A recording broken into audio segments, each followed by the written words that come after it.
నమస్తే. ఇన్నాళ్ళు నన్ను సపోర్ట్ చేస్తూ, ఎంకరేజ్ చేస్తూ మీ ప్రేమని నాకు అందిస్తున్న ప్రతి ఒక్కరికి కృతజ్ఞతలు. అలాగే ఈ వీడియో కూడా ఖచ్చితంగా మీకు ఉపయోగపడుతుంది. లైక్, షేర్ అండ్ సబ్స్క్రైబ్ చేసి మీ సపోర్ట్‌ని నాకు అందించండి. అలాగే ఈ వీడియో పట్ల మీకున్న అభిప్రాయాన్ని కామెంట్ సెక్షన్‌లో కామెంట్ చేసి తెలియజేయండి. ఇప్పుడు వీడియోని చూద్దాం. నమస్తే, వెల్కమ్ టు అవర్ ఛానల్. నేను పద్మిని. ప్రస్తుతం మనతో పాటు astrologer, tarot card reader and crystal healer Anupama గారు ఉన్నారు. మాట్లాడదాం. అనుపమ గారు నమస్తే అండి. నమస్తే పద్మిని గారు. ఎలా ఉన్నారు అనుపమ గారు? బాగున్నానండి, థ్యాంక్ యూ. ఫైన్.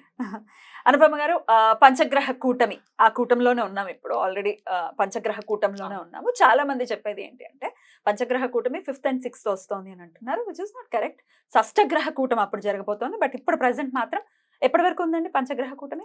5th మనకి పంచగ్రహ కూటమి 15th వరకు ఉంటదండి. సో జూన్ 15th వరకు పంచగ్రహ కూటమిలోనే ఉంటాం మనం. రైట్. అసలు ఈ పంచగ్రహ కూటమి ఏ గ్రహాల ద్వారా ఏర్పడుతోంది? అలాగే షష్టగ్రహం అంటే 6 గ్రహాలు, మరి ఆ షష్టగ్రహ కూటమి ఎప్పుడు ఏర్పడుతోంది? ఏంటి దీనివల్ల? అంటే గ్లోబల్ గా ఏమైనా ఇంపాక్ట్స్ ఉంటాయా? పర్సనల్ ఇండివిజువల్ గా మన లైఫ్స్ లో కూడా ఏమైనా ఇంపాక్ట్ ఉంటుందా? What is your analysis Anupama గారు? షష్టగ్రహ కూటమి అయితే మనకి రేపు ఆల్రెడీ జూన్ 1st కి యురేనస్, మనం చాలా మంది నెగ్లెక్ట్ చేస్తారండి. వేదిక్ ఆస్ట్రాలజర్స్ యురేనస్ ని కన్సిడర్ చేయరు, వెస్టర్న్ లో కన్సిడర్ చేస్తారు. కానీ వేదిక్ లో కూడా మనం కన్సిడరేషన్ ఎక్కడ తీసుకోవాలంటే మండేన్ ఆస్ట్రాలజీ, అంటే గ్లోబల్ ఈవెంట్స్ ప్రెడిక్షన్స్ చేయడానికి మనకి ఈ ప్లానెట్స్, అవుటర్ ప్లానెట్స్ మనకి చాలా ఇంపార్టెంట్ అయిపోతాయి అన్నమాట. For example Neptune, Uranus, Pluto, ఈ 3 గ్రహాలు రవికి దూరంగా ఉంటాయి, పృథ్వీ పైన ఎఫెక్ట్స్ పడవు అని అనుకుంటూ ఉంటాం మనం. లేదండి, పడతాయి. డెఫినెట్లీ పడతాయి. అంటే ఇవి జనరేషనల్ గా చేసే చేంజెస్ అన్నమాట. ఒక కంప్లీట్ ఒక జనరేషన్ ని మార్పు తీసుకొచ్చే ప్లానెట్స్ అన్నమాట ఇవి. సో ఇంపాక్ట్ కొద్దిగా తక్కువ కనబడుతుంది డే టు డే రొటీన్ లో, కానీ ఎక్కువ కాలం ఉంటుంది కాబట్టి ఒక రాశిలో. ఎంతండి సుమారుగా యురానస్? ఇప్పుడు యురానస్ వచ్చేసి మనకి 84 సంవత్సరాలు పడుతుందండి మొత్తం ఒక రెవల్యూషన్ కంప్లీట్ చేయడానికి. అంటే ఏ రాశి నుంచి మొదలెట్టుకుంటే మళ్ళీ ఆ రాశి దగ్గరికి రావడానికి 84 years పడుతుంది.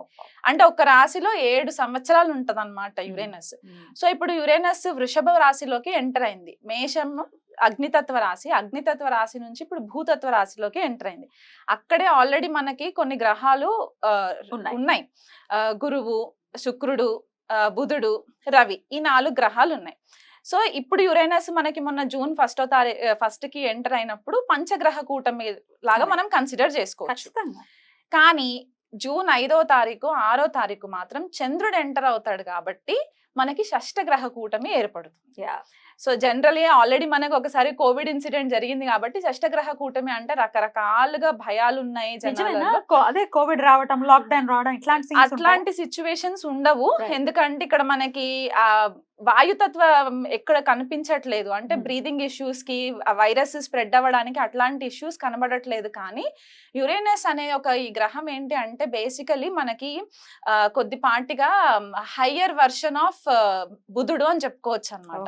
ఓకే, మనకి ఏరోస్పేస్ ఇండస్ట్రీస్ అవ్వచ్చు, sudden shocks, sudden earthquakes రావడానికి, భూకంపాలు రావడానికి, ఏదైనా సడన్ గా జరిగిపోవడానికి అన్నమాట. ఎందుకంటే రూలింగ్ వచ్చేసి కుంభరాశిని రూల్ చేస్తారు యురేనస్. మనకి తెలుగులో ఏమంటారంటే అరుణుడు అని కొంతమంది అంటారు, ప్రజాపతి అని కొంతమంది అంటారు, ఇంద్రుడు అని కొంతమంది అంటారు. సో ఇప్పుడు ఇంద్రుడి నేచర్ మనకి స్వతహాగా మైథలాజికల్ స్టోరీస్ తెలిసిన ప్రకారం అయితే కొద్దిగా అగ్రెసివ్ గానే ఉంటూ ఉంటారు. కాబట్టి ఈ ప్లానెట్ కొద్దిగా ఇరెటిక్ బిహేవియర్ ఉంటుంది అనమాట. అంటే రెబెల్ గా ఉండే ఛాన్సెస్ ఎక్కువ ఉంటాయి. ఆ డామినెన్స్ అంతా కూడా కొద్దిగా రెబెలియన్ గా ఉంటుంది అనమాట. సో ఎప్పుడైతే ఇలాంటి గ్రహము మనకి భూతత్వ రాశిలోకి ఎంటర్ అయ్యి 0 degrees లో ఉంటుంది ఇప్పుడు ప్రెసెంట్ గా. ఎందుకంటే స్లో మూవింగ్ ప్లానెట్, మనం శనినే అనుకుంటాము, శని కంటే ఇంకా స్లో మూవింగ్ ప్లానెట్ కాబట్టి 0 degrees టారస్ లో ఉంది ఇప్పుడు ప్రెసెంట్. అంటే కృతికా నక్షత్రంలో ఉంటుంది. అక్కడే మనకి గురుడు 8 degrees లో కృతికాలోనే ఉంటారు. బుధుడు కూడా మనకి ఇంచుమించు 3 degrees 4 degrees 7 degrees ఉంది. 7 degrees బుధుడు మనకి కృతికాలో ఉంటారు. రోహిణిలో రవి అండ్ శుక్రుడు 20-21 degrees క్లోజ్ కంజంక్షన్స్ లో ఉంటాయి. అండ్ తర్వాత మళ్ళీ చంద్రుడు ఎంటర్ అవుతాడు. సో చంద్రుడు కూడా కృతికాలోనే, అంటే ఒక 4 గ్రహాలు కృతికా నక్షత్రంలోనే ఉంటాయి అన్నమాట. ఆల్రెడీ మనకు తెలిసింది ఏంటంటే కృతికా నక్షత్రం అగ్నితత్వ నక్షత్రం. అండ్ సింబల్ కూడా మనకి రేజర్, ఫైర్, కత్తి, ఇవన్నీ తోటి మనం కన్సిడర్ చేసుకుంటాం.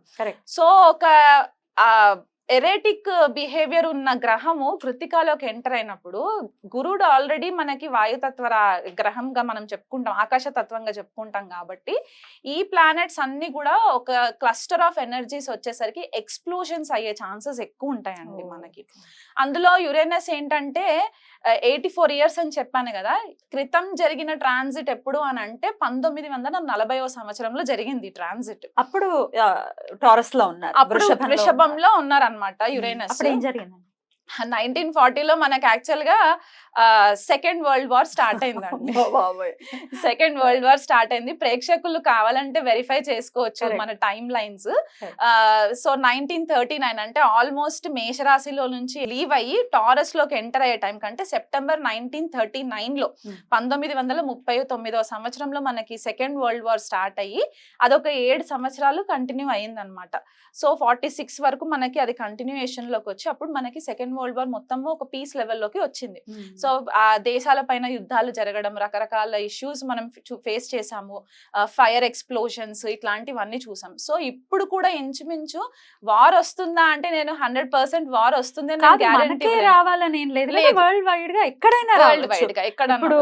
ఇప్పుడు ఓన్లీ మన ఇండియాకే జరగాలని లేదు కదా, గ్లోబల్ గా ఎక్కడైనా జరగచ్చు. ఇప్పుడు యుక్రెయిన్ లో ఆల్రెడీ ఎట్లాంటి వాతావరణం ఉందో మనకు తెలుసు. సో ఇది ఇంకొంచెం ఎన్హాన్స్ చేస్తుందని అనుకోవచ్చా ఈ గ్రహ కూటమి? అవునండి, అవుతుంది. యుఎస్ తోటి కూడా కొద్దిగా ఇష్యూస్ రావడము, యుఎస్ రష్యా యుక్రెయిన్ కి ఇష్యూస్ రావడము, మళ్ళీ ఇప్పుడు మనకి ఇక్కడ అరబ్ కంట్రీస్ లో కూడా మనకి కొద్దిపాటిగా ఇష్యూస్ రావడము, ఇండియా వైపు కూడా మనకి ఇప్పుడు ఇండియా ప్రకారం తీసుకుంటే మన భారతదేశ ఇండిపెండెన్స్ వచ్చిన చార్ట్ ప్రకారం చూసుకుంటే గనక మనది వృషభ లగ్నం అవుతుంది. సో లగ్నంలోనే మనకి షష్టగ్రహ కూటమి అనేది ఏర్పడుతుంది. ఈ రిజల్ట్ మనకి ఆ రోజే కనిపిస్తుందా అంటే ఆ రోజు కనిపించక్కర్లేదు.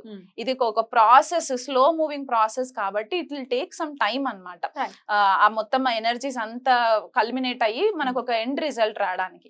కాకపోతే ఇక్కడ మనకి ఇంటర్నేషనల్ లెవెల్లో కూడా మనకి కొద్దిపాటిగా ఇప్పటి వరకు ఏదైతే మనకి ఆ ఫ్రీనెస్ ఉండిందో in terms of international leaders తోటి మనకి కమ్యూనికేషన్స్ అవ్వచ్చు, లేకపోతే మనకి వాళ్ళతో ఉన్న ఫ్రెండ్షిప్స్ అవ్వచ్చు, కొద్దిపాటిగా డిస్టర్బ్ అయ్యే ఛాన్సెస్ ఉంటాయండి. మన నేషనల్ లీడర్స్ కి కూడా కొద్దిపాటిగా థ్రెట్ ఉండే ఛాన్సెస్ కూడా ఉన్నాయి రాజకీయ నాయకులకి. అండ్ మనకి ఇంకొకటి ఏంటి అంటే ఇప్పుడు ఇండియా చార్ట్ అని చెప్పేసి అనుకున్నాం కాబట్టి మనకి నార్త్ లో ఎక్కువ ఇది చూసుకుంటే భూకంపాలు వచ్చే ఛాన్సెస్ మనకి నార్త్ లో ఎక్కువ కనబడుతూ ఉంటాయి. సో ఈ గ్రహాలన్నీ వీక్షణ మనకి వృశ్చిక రాశి పైన పడుతుంది. ఇప్పుడు అందరి కళ్ళంతా వృశ్చిక రాశి పైన ఉంటుంది అనమాట. ఎందుకు అంటే ఈ షష్టగ్రహాలన్నీ కూడా 7th ఆస్పెక్ట్ వృశ్చిక రాశి పైన పడుతుంది. కుజుడు ఆల్రెడీ మేషరాశిలోకి ఎంటర్ అయ్యి మేషరాశి నుంచి 8వ ఆస్పెక్ట్ వృశ్చిక రాశి పైన పడుతుంది. రాహు 9వ దృష్టి మనకి వృశ్చిక రాశి పైన పడుతుంది. అండ్ ఇక్కడ కుజుడు ఆల్రెడీ శని వీక్షణలోనే ఉన్నారు.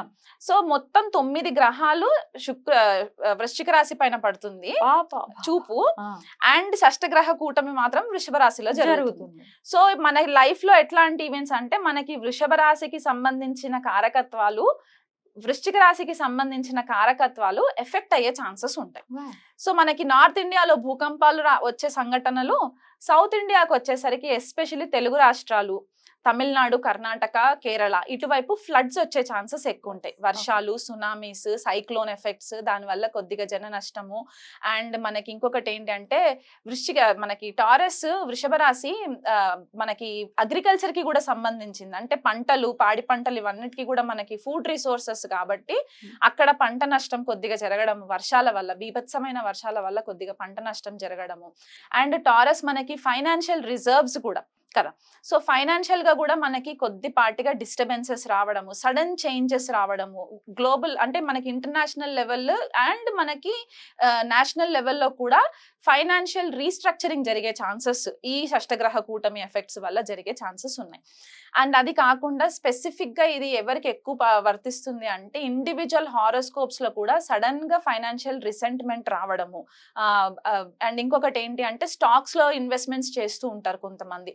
స్టాక్స్ లో సడన్ గా లాసెస్ ఫేస్ చేయడము, ఒక కన్ఫ్యూజన్ కైండ్ ఆఫ్ ఎనర్జీస్ మనకి కనబడతాయండి ఈ Okay. షష్టగ్రహ కూటమి ఎఫెక్ట్స్ వల్ల. ఎన్నాళ్ళు ఉండొచ్చు ఈ ఇంపాక్ట్స్ అంతా కూడా? ఈ షష్టగ్రహ కూటమి అయితే మనకి 2 రోజులు ఉంటుంది. ఉంటుంది. జూన్ పంచగ్రహం 5. అయితే? పంచగ్రహం అయితే మనకి జూలై 15వ తారీఖు వరకు ఉంటుంది. అంటే రవి మనకి వృషభ రాశిలో నుంచి మిథునంలోకి వచ్చేయాలి. తర్వాత శుక్రుడు కూడా మిథునంలోకి వచ్చేస్తారు. అప్పుడు బుధుడు కూడా వచ్చేస్తాడు కాబట్టి ఇంకా లాస్ట్ మిగిలిన గ్రహాలు ఏంటి అంటే గురుడు అండ్ యురేనస్ 2 కలిసి ఉంటాయి కాబట్టి ఇది మనకి long lasting effect. Next year కి మనకి కొద్దిపాటిగా డిస్టర్బెన్సెస్ ఇంకెక్కువ విట్నెస్ చేయడానికి ఉంటదండి. అది మనకి మండేన్ లెవెల్లో చెప్పుకునే అంశాలన్నమాట ఇవి. ఇండిపెండెన్స్ కి ఒకసారి చెప్పండి, ఏ రాశి వాళ్ళకి ఎలా ఉంటుంది అనేది ఒకసారి చెప్పండి. ఒకవేళ నెగటివ్ ఇంపాక్ట్స్ గనుక ఉంటే వాళ్ళు ఏం చేసుకోవచ్చు ఈ ఇంపాక్ట్ నుంచి బయటపడటానికి అనేది కూడా ఒక్కసారి. ఇక కర్కాటక రాశి వారికి ఎలా ఉంటుందండి లాభస్థానంలో జరుగుతున్న ఈ కూటమి?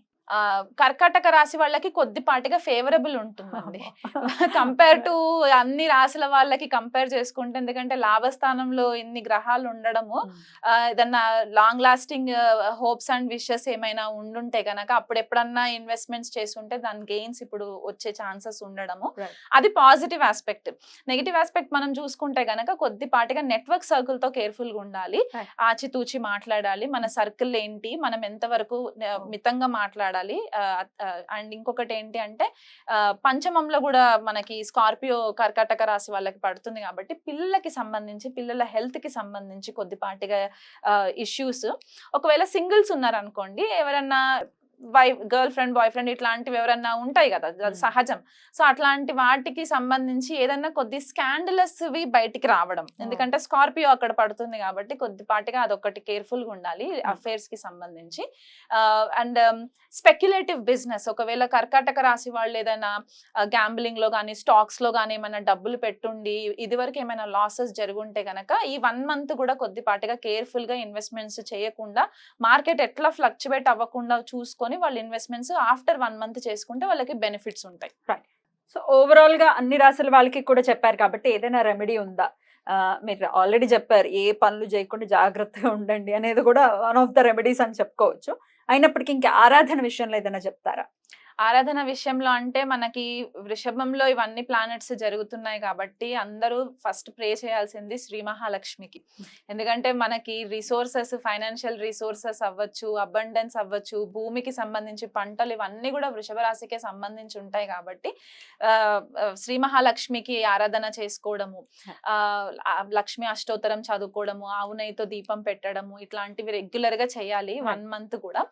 అండ్ ఇంకొకటి ఏంటి అంటే మనకి స్కార్పియో కూడా యాక్టివ్ అయిపోయి ఉంది కాబట్టి, అండ్ ఈ మెయిన్ ప్లానెట్స్ ఏవైతే ఉన్నాయో ఈ గ్రహాలన్నీ కూడా కృతికాలో జరుగుతున్నాయి కాబట్టి, యుతి మొత్తం కృతికాలో ఉంది కాబట్టి సుబ్రహ్మణ్యేశ్వర స్వామి ఆరాధన చాలా ఇంపార్టెంట్.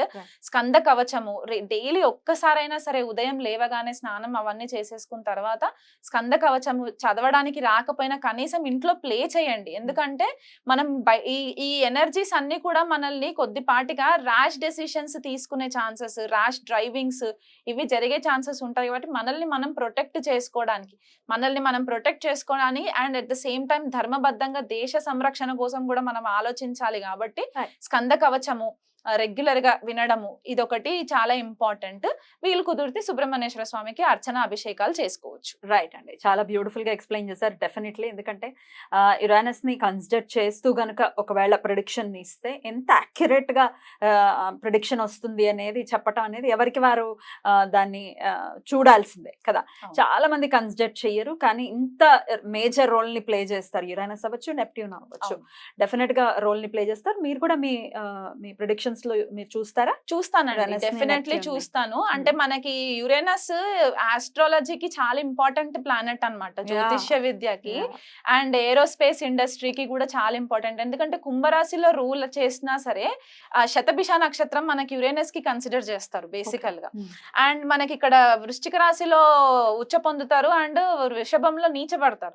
సో ఈ 2 మెయిన్ అకల్ట్ కి సంబంధించి అంటే గుప్త విద్యలకి సంబంధించిన 2 మెయిన్ చాలా అద్భుతంగా వివరించారు. ఈ నెల్లాళ్ళు కూడా వీలైతే కూడా అందరూ చాలా జాగ్రత్తగా ఉంటూ అటు సుబ్రహ్మణ్యేశ్వర స్వామి ఆరాధన అండ్ లక్ష్మీదేవి ఆరాధన చెప్తున్నారు కాబట్టి అవి చేసుకుంటూ అందరికీ ప్రశాంతవంతంగా ఈ సమయం వెళ్ళాలని మనస్ఫూర్తిగా కోరుకుంటూ చక్కగా మాకు తెలియజేశారు. కృతజ్ఞతలండి. నమస్తే. నమస్తే అండి.